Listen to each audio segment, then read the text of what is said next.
Isaiah 29. Woe to Ariel, the city where David dwelt! Add ye year to year. Let them kill sacrifices.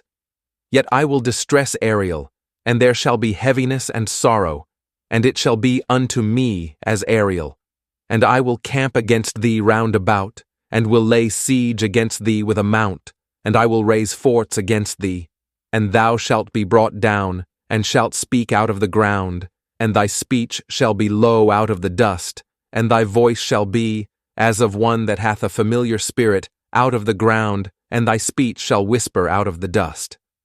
Moreover, the multitude of thy strangers shall be like small dust, and the multitude of the terrible ones shall be as chaff that passeth away. Yea, it shall be at an instant suddenly. Thou shalt be visited of the Lord of hosts with thunder, and with earthquake, and great noise, with storm and tempest, and the flame of devouring fire. And the multitude of all the nations that fight against Ariel, even all that fight against her and her munition, and that distress her, shall be as a dream of a night vision. It shall even be as when an hungry man dreameth, and behold he eateth, but he awaketh, and his soul is empty, or as when a thirsty man dreameth, and behold he drinketh, but he awaketh, and behold he is faint, and his soul hath appetite. So shall the multitude of all the nations be that fight against Mount Zion. Stay yourselves and wonder. Cry ye out and cry. They are drunken, but not with wine. They stagger, but not with strong drink. For the Lord hath poured out upon you the spirit of deep sleep, and hath closed your eyes. The prophets and your rulers, the seers, hath he covered. And the vision of all is become unto you as the words of a book that is sealed, which men deliver to one that is learned, saying, Read this, I pray thee. And he saith, I cannot, for it is sealed.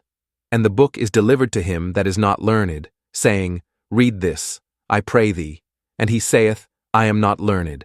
Wherefore the Lord said, Forasmuch as this people draw near me with their mouth, and with their lips do honor me, but have removed their heart far from me, and their fear toward me is taught by the precept of men. Therefore, behold, I will proceed to do a marvelous work among this people, even a marvelous work and a wonder.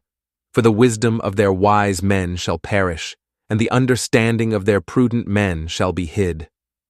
Woe unto them that seek deep to hide their counsel from the Lord, and their works are in the dark, and they say, Who seeth us, and who knoweth us? Surely your turning of things upside down shall be esteemed as the potter's clay. For shall the work say of him that made it, He made me not? Or shall the thing framed say of him that framed it, He had no understanding? Is it not yet a very little while, and Lebanon shall be turned into a fruitful field, and the fruitful field shall be esteemed as a forest?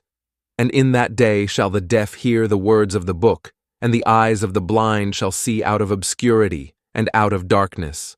The meek also shall increase their joy in the Lord, and the poor among men shall rejoice in the Holy One of Israel. For the terrible one is brought to naught, and the scorner is consumed, and all that watch for iniquity are cut off, that make a man an offender for a word, and lay a snare for him that reproveth in the gate, and turn aside the just for a thing of naught. Therefore thus saith the Lord, who redeemed Abraham concerning the house of Jacob, Jacob shall not now be ashamed, neither shall his face now wax pale. But when he seeth his children, the work of mine hands, in the midst of him they shall sanctify my name, and sanctify the Holy One of Jacob, and shall fear the God of Israel. They also that erred in spirit shall come to understanding, and they that murmured shall learn doctrine.